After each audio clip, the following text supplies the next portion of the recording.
Hello friends, welcome to target in गोल।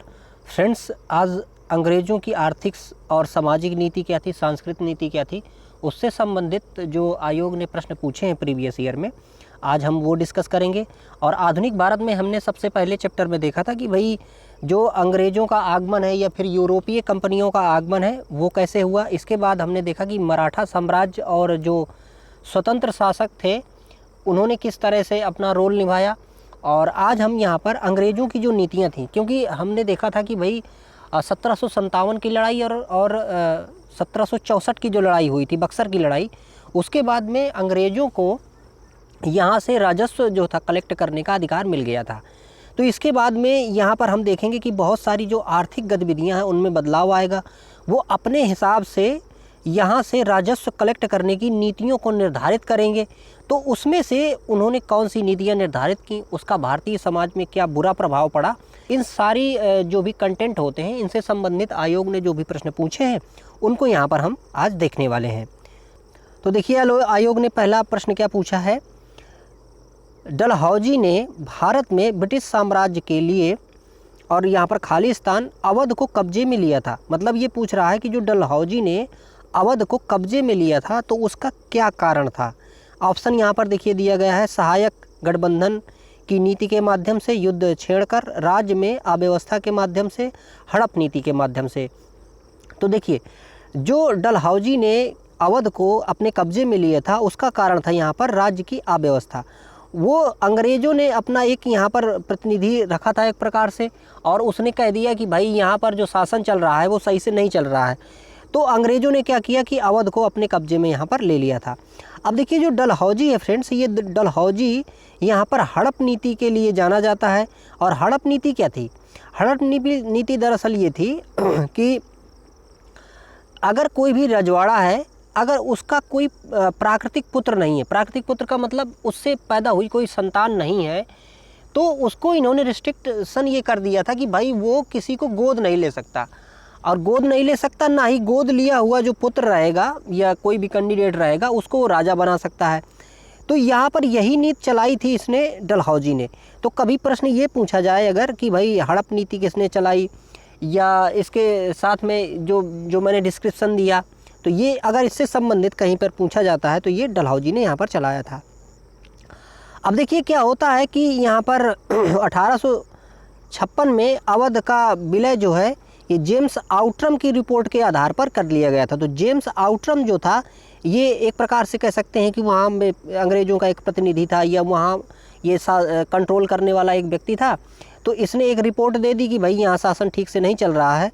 तो यहाँ पर जो ये नवाब वाजिद अली शाह थे, इनको यहाँ पर क्या कर दिया गया कि हटा दिया गया, और इस प्रकार से यहाँ पर अंग्रेज़ों ने शासन कर लिया था अवध में। अगला देखिए प्रश्न पूछा गया है, ब्रिटिश ने निम्नलिखित में से किस भाषा को भारतीय समाज में प्रस्तुत करने की उत्सुकता दिखाई। ऑप्शन है देखिए, संस्कृत, हिंदी, अंग्रेजी और इनमें से कोई नहीं। तो अंग्रेज़ थे तो ये अंग्रेजी ही उत्सुकता दिखाएंगे अप्लाई करने के लिए। उसका देखिए कारण क्या था। दरअसल अंग्रेज़ ये चाहते थे कि हम भारत में एक ऐसी फ़ौज तैयार कर दें जो हमारे लिए क्लर्क का काम करे, जो देखने में तो भारतीय लगें लेकिन उनकी जो विचारधारा वो अंग्रेजियत की हो। क्योंकि देखिए यहाँ पर जो छोटे काम करने वाले थे तो वहाँ से अंग्रेज़ अगर उनको यहाँ पर लाते थे भारत में तो उनको ज़्यादा सैलरी देनी पड़ती थी और वो इन्वेस्ट ज़्यादा होता था। तो वो ये चाहते थे जो निम्न तबका का जो कर्मचारी है वो भारत में ही हम क्या करें कि उसको ट्रेंड कर दें, ताकि यहाँ पर वो क्लर्की का काम करता रहे, और जो उसके टॉप पे जो अधिकारी रहेगा वो हमारा अंग्रेज़ ही बैठा रहेगा। तो इस प्रकार से उन्होंने ये चाहा कि अंग्रेज़ी सीखें, लेकिन इतना सीखें कि वो हमारे यहाँ मतलब क्लर्की का काम भर कर सकें। ठीक है। तो अब हालांकि ये हुआ कि अंग्रेज़ी जब उन्होंने सिखाया तो यहाँ पर बहुत सारी जो लोग थे, मतलब बहुत एक कम्युनिटी थी जिसने अंग्रेज़ी को पढ़ा, समझा, और उन्होंने अंग्रेज़ी का लिटरेचर पढ़ा। तब उन्होंने समझा कि यार वहाँ का भी जो लिटरेचर है, रियल लिटरेचर, वो इस गुलामी की बात नहीं करता है। तो उन्होंने क्या उसका काउंटर करना शुरू किया। तो यहाँ पर बात यही है कि अंग्रेज़ों ने इस हिसाब से यहाँ पर अंग्रेज़ी का प्रचार प्रसार करने की कोशिश की थी। और यहाँ पर एक व्यक्ति और नाम में कभी कभी आता है मैकाले। तो देखिए जो मैकाले था फ्रेंड्स, उसने मतलब यहाँ पर अंग्रेजी शिक्षा को काफ़ी ज़्यादा बढ़ोतरी दी थी, या कहें कि उसको प्रमोट किया था। अगला देखिए प्रश्न, निम्नलिखित में से किसे अंग्रेज़ों द्वारा शुरू किए गए सबसे महत्वपूर्ण योगदानों में से एक माना जाता है? ऑप्शन है देखिए यहाँ पर शिपिंग, रेलवे, वृक्षारोपण और खान, बैंकिंग और बीमा। तो यहाँ पर जो रेलवे है इसको इन्होंने शुरू किया था, और ये काफ़ी बड़ा यहाँ पर इनिशिएटिव था। हालांकि देखिए रेलवे को इन्होंने शुरू किया था यहाँ से लूटने के लिए। भाई क्या होता था कि मान लीजिए कि जैसे हमारा ये यहाँ पर भारत है पूरा, और यहाँ पर ये इनके जो भाई बंदरगाह होते थे यहाँ कोस्टल एरिया और यहाँ पर, तो यहाँ से ये जहाज़ यहाँ पर लगा के सामान को भर के और ये ले जाते थे। लेकिन अंदर यहाँ पर एक्सेस करने के लिए इनके पास में साधन नहीं था। तो इन्होंने क्या किया कि यहाँ से जोड़ के अंदर इन्होंने क्या किया कि रेल बिछा दी, रेल की लाइन बिछा दी। आप देखेंगे कि सबसे पहले इन्होंने 1853 में रेल बिछाई थी। तो वो कहाँ बिछाई थी? वो यहाँ पर मुंबई और ठाणे वाले जो क्षेत्र है इसमें बिछाई थी। क्यों? क्योंकि भाई मुंबई यहाँ पर बड़ा पोर्ट था, और यहाँ से अंदर से जो इनको सामान अंदर पहुँचाना है अपना यूरोप का, और यहाँ से कच्चा माल लाना है, तो इसके लिए इन्होंने क्या किया कि अंदर यहाँ पर रेल मार्ग बनाने शुरू किए, और रेल मार्ग बना के इन्होंने भारत को चूसने के लिए क्या किया कि एक माध्यम जो था तैयार कर लिया। हालांकि ये जो रेलवे थी, रेलवे का भारतीयों ने फिर अपने ढंग से यूज कर लिया, और अपने ढंग से यूज करने में इस क्या हुआ कि आज़ादी की लड़ाई में जो रेलवे ने जो काम किया है वो बहुत बड़ा काम किया था। अगला देखिए प्रश्न, स्थायी बंदोबस्त सबसे पहले शुरू किया गया था। तो ये कहाँ देखिए शुरू किया गया था? बंगाल और बिहार में। स्थायी बंदोबस्त दरअसल क्या है? ये राजस्व को कलेक्ट करने की एक नीति थी। तो राजस्व को कलेक्ट करने की एक जो नीति थी जिसको स्थायी बंदोबस्त के नाम से जानते हैं। तो कार्नवालिस जो था इसने यहाँ पर 1793 में इसको शुरू किया था। अब दरअसल स्थायी बंदोबस्त का मतलब ये था कि भाई अंग्रेज़ ये चाहते थे कि हमें एक मुश्त जो है वो मतलब तगड़ी रकम मिल जाए। इसके लिए इन्होंने यहाँ पर बंगाल वाले क्षेत्र में क्या किया कि कार्नवालिस ने एक अपना ये नियम लगा दिया कि भाई पर हम यहाँ पर क्या करेंगे कि जो ज़मींदार हैं, हम ज़मींदारों को यहाँ पर जो खेती है उसका यहाँ पर मालिक बना देंगे, और उसमें से हम ये करेंगे कि भाई ऐसा करो कि यहाँ से जो धन तुम्हें कलेक्ट करना है कलेक्ट करो, और उसमें से जो धन हमें देना है वो दे दो 10/11, और 1/11 भाग अपने पास रख लो। तो ये इन्होंने सिस्टम बनाया था। तो इसे ही यहाँ पर स्थायी बंदोबस्त कहा जाता है। इसके साथ साथ में इसको इस्तेमारी बंदोबस्त के नाम से भी यहाँ पर जाना जाता है। तो कभी कभी देखिए ये प्रश्न पूछता है कि कितने में लागू हुआ, तो 1700 यहाँ पर आपको याद रखना है कि 93 में ये लागू हुआ था, और यहाँ पर कार्नवालिस ने इसको क्या किया था कि यहाँ पर शुरू किया था, इंट्रोड्यूस किया था। अगला देखिए, इनमें से कौन हड़प नीति का कट्टर समर्थक था? तो हड़प नीति देखिए किसने लगाई थी? ये लगाई थी यहाँ पर लॉर्ड डलहौजी ने। लॉर्ड डलहौजी ने वही जो अभी हमने चर्चा की थी इसके पहले कि भाई अगर किसी का पुत्र नहीं होगा तो हम क्या करेंगे कि उसका जो राज्य है अपने अधीन कर लेंगे, उसको हम दत्तक पुत्र को राज्य वो नहीं देने देंगे। तो ये जो नीति थी इनकी, तो इसी नीति के तहत इन्होंने हम देखेंगे कि कई सारे जो भी रजवाड़े थे, जैसे कि देखिए यहाँ पर जैतपुर, संभल, और यहाँ पर उदयपुर, झांसी, नागपुर, अवध, ये सारे जो भी क्षेत्र हैं देखिए, बघाट, इन सारे क्षेत्रों को क्या किया था उन्होंने इसी हिसाब से कब्जे में लिया था। हालांकि देखिए एक ये बहुत बड़ा कारण था कि जो 1857 की जो क्रांति हुई है इसमें से ये एक काफ़ी बड़ा कारण था। हालांकि इसके साथ साथ में और कारण थे जिसमें हम देखें, अगर आगे देखेंगे तो ये भी हम पाएंगे कि भाई जो सैनिक थे वो भी क्रुद्ध थे, क्योंकि उनको वहाँ पर जो कारतूस दी जाती थी उसमें ये अफवाह फैली थी कि भाई उसमें से सूअर और गाय की चर्बी लगाई गई थी। ये सारे कारण थे, लेकिन एक ये बहुत बड़ा कारण था। इसी कारण से जो रजवाड़े थे वो एक साथ आ गए थे और 1857 की क्रांति को यहाँ पर अंजाम दिया गया था। अगला प्रश्न देखिए, खाली स्थान दिया है, फिर पूछा है में ब्रिटिश सरकार ने भारत में सरकार की संरचना में कुछ सुधारों की घोषणा की जिन्हें मार्ले मिंटो सुधार के रूप में जाना जाता है। तो मार्ले मिंटो सुधार कब आया है ये पूछ रहा है। ऑप्शन है देखिए 1903, 1909, 1912 और 1939। तो ये 1909 में देखिए मार्ले मिंटो सुधार आया है।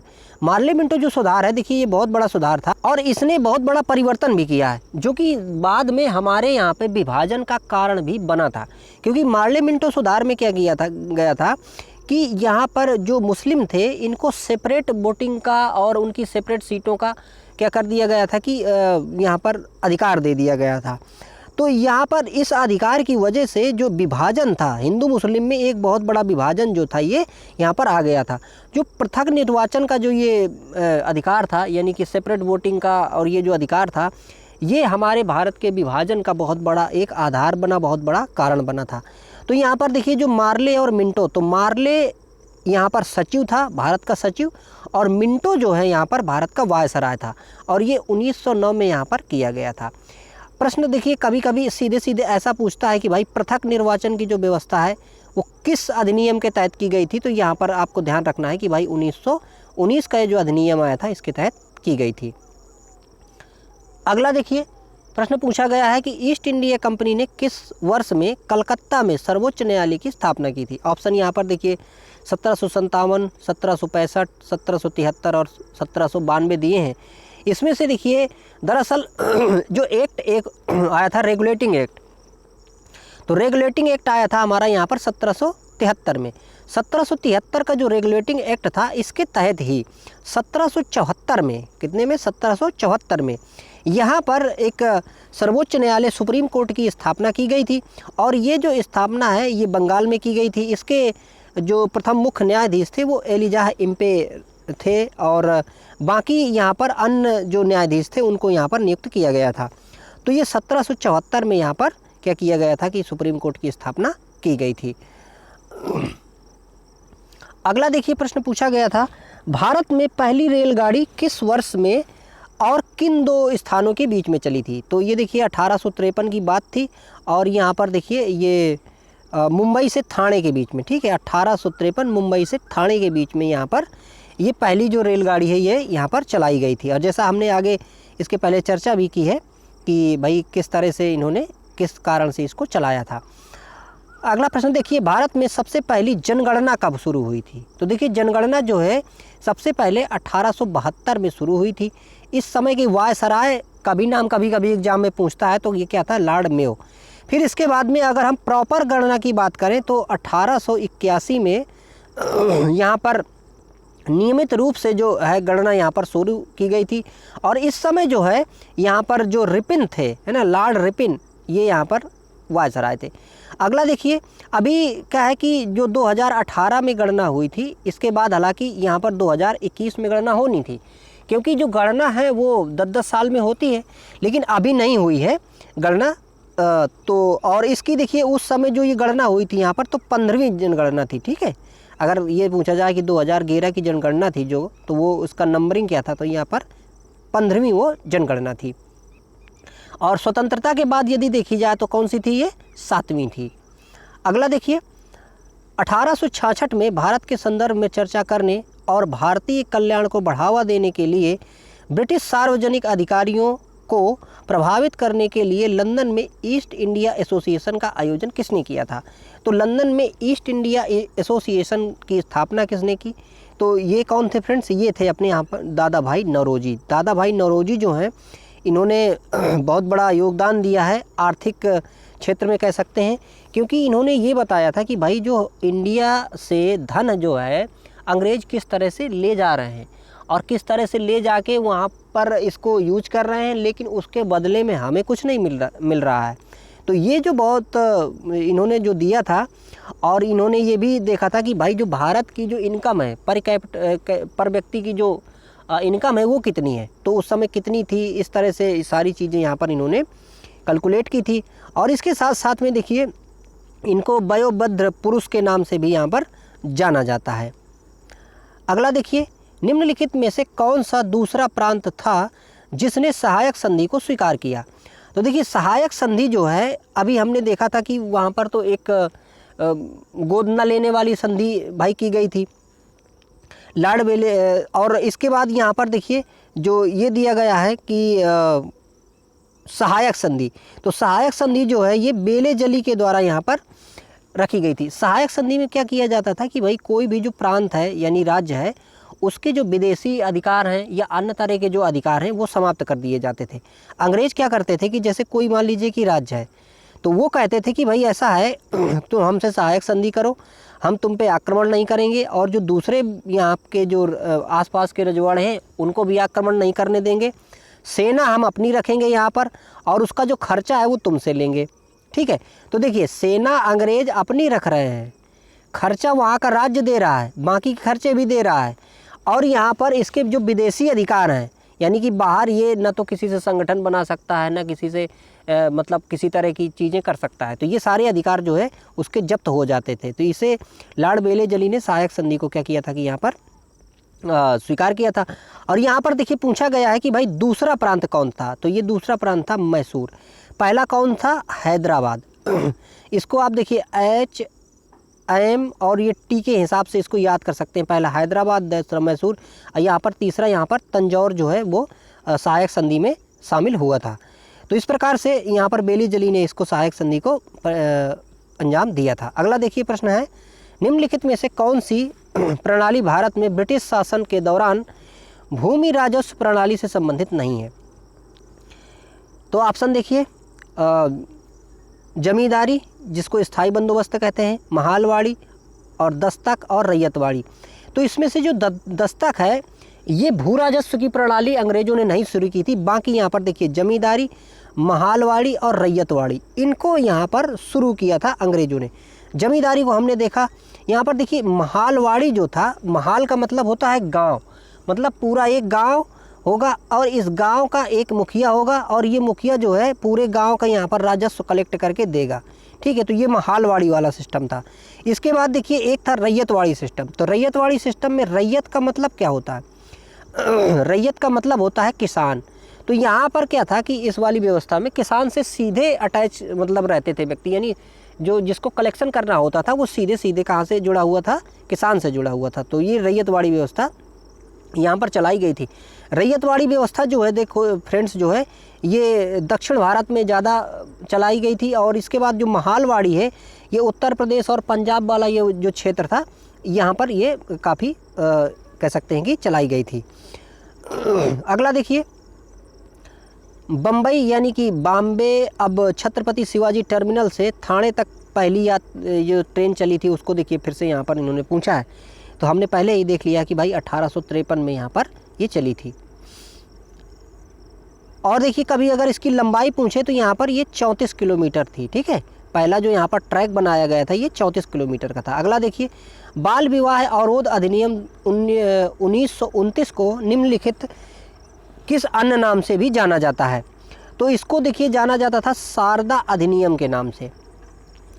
शारदा अधिनियम में देखिए क्या था कि बाल विवाह अवरोध अधिनियम, क्योंकि पहले बाल विवाह बहुत ज़्यादा होते थे, तो जो ये शारदा अधिनियम लाया गया था, तो शारदा अधिनियम जो है ये एक शिक्षाविद थे जिनका नाम था डॉक्टर हरविलास शारदा।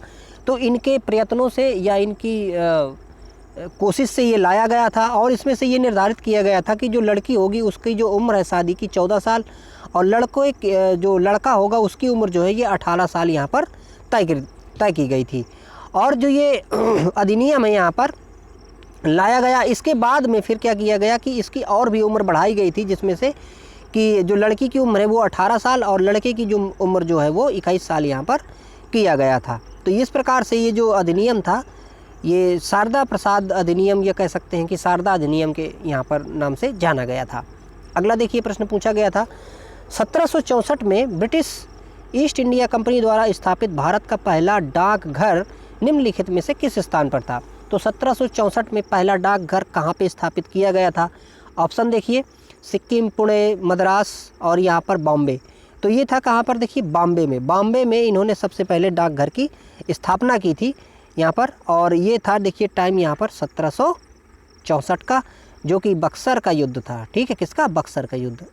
अगला देखिए, अगला प्रश्न देखिए पूछा गया कि हिंदू विधवा पुनर्विवाह अधिनियम 1856, जिसे अधिनियम 15/1856 भी कहा जाता है, 26 जुलाई 1856 को लागू हुआ, जिसे लॉर्ड और यहाँ पर खालिस्तान द्वारा पारित किया गया था। तो ये थे लॉर्ड कैनिंग। तो लॉर्ड कैनिंग के टाइम पे यहाँ पर ये अधिनियम लाया गया था, जिसमें से जो भी हिंदू विधवा महिलाएं थीं उनको पुनर्विवाह के लिए अधिकार दिया गया था कि वो पुनर्विवाह यहाँ पर कर सकती हैं और ये जो अधिकार है उनको कानूनी अधिकार यहाँ पर दिया गया था। तो ये काफ़ी अच्छा इनिशिएटिव था उस समय जो अंग्रेज़ों ने यहाँ पर इसको यहाँ पर लाए थे। अगला देखिए, 1891 में बीएम मालाबारी के प्रयासों को तब फल मिला जब सहमति की उम्र अधिनियम को पारित किया गया, जिसके अनुसार यहाँ पर खालिस्तान वर्ष से कम की बालिका को विवाह पर प्रतिबंधित था। तो देखिए यहाँ पर बीएम मालाबारी जो हैं इन्होंने प्रयास किया था कि भाई जो लड़की है उसकी जो शादी की उम्र है उसको 12 वर्ष से कम नहीं रखा जा सकता है। हालांकि ये उम्र भी देखिए अभी के हिसाब से हम देखें तो हमें लग रहा है कि बहुत ही तो कम उम्र है, लेकिन उस समय की जो परिस्थितियां थीं बहुत ही छोटी उम्र में वहाँ पर शादी कर दी जाती थी। ठीक है, तो ये वहाँ पर ये एक्ट आया था। अगला देखिए, 1795 और 1804 में बंगाल विनियम अधिनियमों ने यहाँ पर खालिस्तान घोषित किया था। तो ये देखिए किसके संबंधित था, ये था यहाँ पर कन्या हत्या के। दरअसल देखिए बच्चियों की हत्या कर दी जाती थी उनकी पैदा होने के समय ही। तो यहाँ पर देखिए ये जो अधिनियम लाया गया था एक 1795 में और एक 1800 यहाँ पर 4 में अधिनियम लाया गया था, और जिसको यहाँ पर जुर्म ठहरा दिया गया था कि भाई अगर कोई ऐसा करता है तो वो यहाँ पर उसकी जो लाइबिलिटी होगी या फिर कह सकते हैं कि उसको दंड का प्रावधान उसके लिए किया जाएगा। अगला देखिए, हंटर आयोग ने किसके विकास में अधिक बल दिया था? तो जो हंटर आयोग था फ्रेंड्स, इसने यहाँ पर प्राथमिक शिक्षा में काफ़ी यहाँ पर फोकस किया था कि भाई जो प्राथमिक शिक्षा है ये यहाँ पर अच्छे से रखी जाए। अगला देखिए, भारत में यातायात व्यवस्था यानी कि ट्रैफिक सिस्टम की शुरुआत का श्रेय किसको जाता है? तो ट्रैफिक सिस्टम जो है ये किसने शुरू किया था? यहाँ पर ये अंग्रेज़ों ने ही, मतलब ब्रिटिश शासकों ने ही यहाँ पर क्या किया है कि शुरू किया है। इसके बाद देखिए अगला यहाँ पर प्रश्न है, महालवाड़ी प्रणाली कहाँ लागू हुई थी? ठीक है, महालवाड़ी प्रणाली तो हमने चर्चा में देखिए आगे यहाँ पर बात भी कर ली थी। जो उत्तर प्रदेश है और उत्तर प्रदेश पंजाब ये वाला जो क्षेत्र था, तो यहाँ पे महालवाड़ी जो सिस्टम है यहाँ पर लगाया गया था। और भारत के पूरे भूमि के हिसाब से अगर देखा जाए यहाँ पर, तो उस समय जो ब्रिटिश के कंट्रोल में थी तो उसमें से 30% में ये व्यवस्था जो है यहाँ पर लागू थी। तो ठीक है फ्रेंड्स, इसमें इतने ही प्रश्न पूछे गए थे इस चैप्टर से और बहुत ही महत्वपूर्ण प्रश्न थे।